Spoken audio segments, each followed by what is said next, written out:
Hi everyone, good morning. আজকে দিনের শুরুটা অনেক জলদি জলদি হয়েছিল। সকাল সকাল স্নান সেরে একটা নতুন শাড়ি পরে আর আলতা পরে রেডি হয়েছি। আজ ছিল আমার 7 মাসের সাতভক্ষণ। বাবা পরেছে মালা আর মা দিচ্ছে চন্দনের ফোঁটা। সকালে গোপাল মন্দিরে পুজো দিয়েছিল আর চরণামৃত খাওয়ার একটা নির্দিষ্ট টাইম ছিল, তাই তড়িঘড়ি করে এই কাজগুলো করা হয়েছিল। ঘরোয়াভাবে একেবারে ছোট্ট করে শুধুমাত্র বাড়ির সবাইকে নিয়ে আর আমাকে নিয়ে হয়েছিল এই আয়োজন।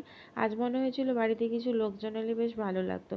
সারাদিন না শরীরটা একেবারেই ভালো যাচ্ছিল না, বিশেষ একরকম অস্বস্তি হচ্ছিল, ভীষণ রকম গরম করছিল, না শুয়ে শান্তি পাচ্ছিলাম না বসে।